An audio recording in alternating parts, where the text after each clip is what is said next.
हम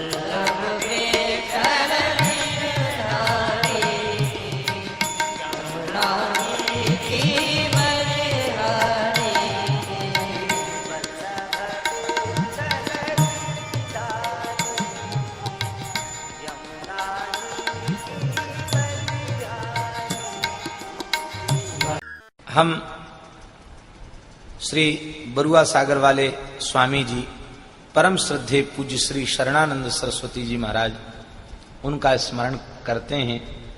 कई बार उनकी स्मृति हो आती है। वे विशुद्ध यति धर्म में प्रतिष्ठित महापुरुष थे। जीवन भर कंचन कामनी का स्पर्श नहीं किया, नारी मुख दर्शन भी नहीं किया। श्री ब्रह्मानंद जी के ही शिष्य थे और आहरनिश साधन में लगे रहने वाले। भगवान नाम श्रवण करते ही नेत्रों से सुधार बहती थी। न तो किसी से चरण स्पर्श कराते, पैर नहीं छुआते थे स्वामी जी, दूर से प्रणाम करते। और न ही स्वामी जी कभी किसी को छिष्ट देते ही नहीं थे। रसोई घर में भी नहीं जाते थे, दंडी थे।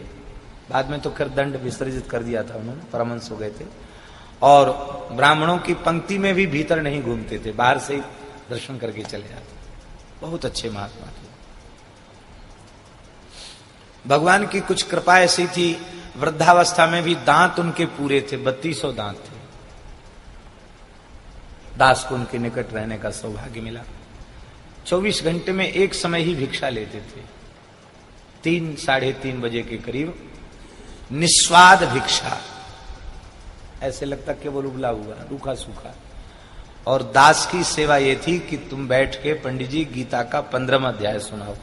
तो हम 15वां अध्याय कंठस्थ था, तो हम रोज सुनाते थे उनको। ब्रह्मार्पणम ब्रह्म ब्रह्माग्नो ब्रह्मणाहुतम ब्रह्मैवेतेन गंतव्यम ब्रह्म कर्म समाधिना कह के महाराज आचमन करते।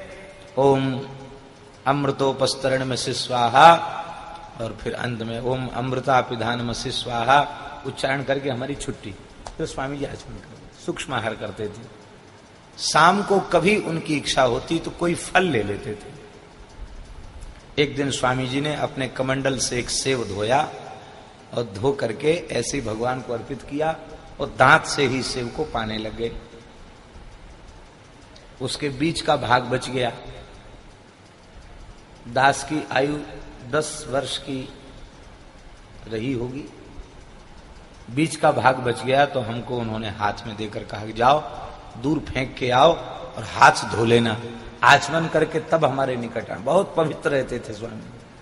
हमने हाथ हथेली में ले लिया, फेंकने के लिए बहुत दूर गए। अंधेरा था, रात का समय था। तो फेंकते फेंकते बुद्धि बदल गई। मन में ऐसा आया, इतने उच्च कोटि के महात्मा हैं, सिद्ध संत हैं, तो हम इनका ये प्रसाद भाव से ले लें तो हमारा तो बड़ा लाभ होगा। ज्यादा ज्ञान नहीं था, पर पता नहीं कैसे बुद्धि में आया और उस पूरे छिलके सहित बीज सहित सब खा गए।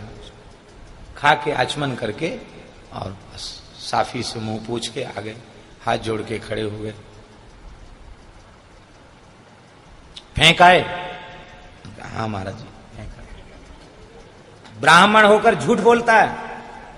अब उन्होंने कहा झूठ बोलता, जबकि यह क्रिया बहुत दूर जाकर की गई थी अंधेरे में।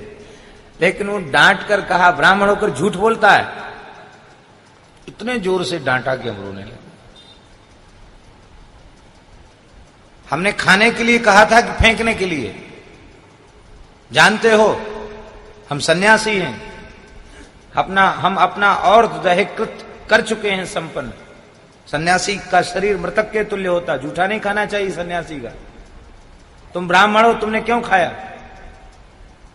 भ्रष्ट हो जाओगे जूठा खाओगे तो। डांटने लग गए। हम रोए। थोड़ी देर बाद हमने कहा रोते हुए, महाराज जी हमने धर्म भ्रष्ट होने के लिए थोड़ी खाया था। तब क्यों खाया? इसलिए खाया कि आप अच्छे महात्मा हैं, आपका प्रसाद लेने से हमारी बुद्धि भी पवित्र हो जाएगी, इसलिए खाया। इस उत्तर को सुनते ही वो क्रोध का अभिनय कर रहे थे। महात्माओं में क्रोध कहां से आया? वो प्रसन्न हो गए, बिल्कुल प्रसन्न हो गए। आप बड़े स्नेह पूर्वक मेरी पीठ पर हाथ फेरते हुए कहा, अब मत खाना। एक बार मेरा जूठा खाया है ना, अब संसार के लायक नहीं रहे, अब साधु जरूर बन जाओगे। ये उन्होंने कहा। उनके वाक्य को दोहरा रहा हूं, एक बार हमारा जूठा खाया ये व्यर्थ नहीं जाएगा, अब संसार के लायक नहीं रहे, अब साधु जरूर बन जाओगे। उस समय तो जानते भी नहीं थे साधु बनना क्या होता है, पर चलो नाम मात्र के भेष बनाने वाले साधु तो बन ही गए।